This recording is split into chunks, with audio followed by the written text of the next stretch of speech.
పుల్వామా టైంలో మీరు అక్కడ ఒక కన్ఫ్యూషన్ లాగా ఏమైనా అయిపోయిందా మీకు? అయిపోయింది మరి. ఏదో వేరే సెల్లో పెట్టేవారంట అక్కడ, ఏదైనా బయట ప్రమాదం ఏదైనా జరిగితే. అంటే బీహార్ జైల్లో ఒక పాకిస్తాన్ ఖైదీకి ఇండియా వాడు చంపేశారని తెలిసింది మాకు. అక్కడ జైల్లో టీవీ ఉంది మాకు చూస్తుండగా. చంపేస్తే మాకు తెలీదు. మాకు 4 రూమ్ల వాళ్ళందరికీ ఒక్క రూమ్లో బంధించేస్తుంటారు.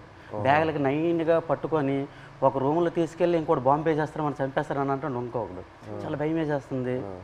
అప్పుడు ఇంకో అందులో ఉన్న కానిస్టేబుల్ ఉంటారు కదా కొందరు పాకిస్తాన్ వాళ్ళు, ఆయన లేదు అక్కడ మీ ఇండియా కూడా మా పాకిస్తాన్ ఖైదీ చంపేశాడు కదా, ఇక్కడ మీ వాళ్ళకి ఏం జరగకంటే మీరు అందరికీ ఒక రూమ్లో పెడతాను, మీరు జడవద్దని చెప్పాడు.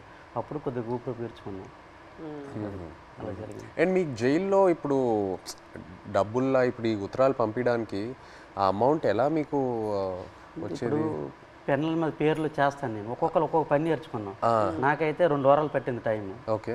ఇప్పుడు నాకు చైతన్య పెన్ను ఉంటుంది, పైన దారంతో నాకు చైతన్య పేరు వచ్చేస్తుంది.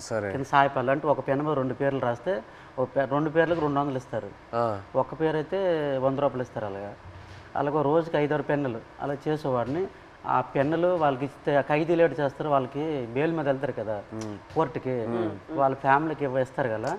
ఆ డబ్బులతో మేము ఏంటంటే అప్పుడప్పుడు ఏదో గుడ్లు తెచ్చుకుంటూ కానీ మాంసం కానీ తినడం కానీ, 22 మందికి మన మెయిన్ లీడర్ని కదా, వాళ్ళ గెడ్డలకు కానీ వాళ్ళ రింకిలకు కానీ బిస్కెట్లకు కానీ ముసలి వాళ్ళకి తెలియదు కదా, వాళ్ళకి డబ్బులు ఇచ్చేవాడిని గెడ్డలకి.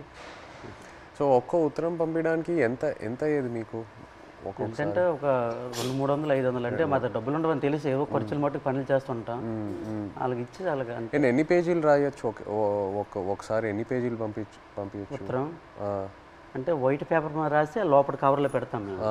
మినిమం రెండు పేపర్లు 22 మంది 2 పేపర్లో రాసి పంపించాలి. అంటే ఒక్కో ఇద్దరేసి ఒక్కో ఉత్తరం ఉంటుంది. 22 మంది ఎవరిదా ఇద్దరు జాయింట్ పడేవాళ్ళం. ఓకే. ఇంకా డబ్బులు లేనప్పుడు సర్దుకుంటేవాళ్ళం. అలాగే ఇటు పెట్టి అలాగే అడ్జస్ట్మెంట్ అయ్యేవాళ్ళం.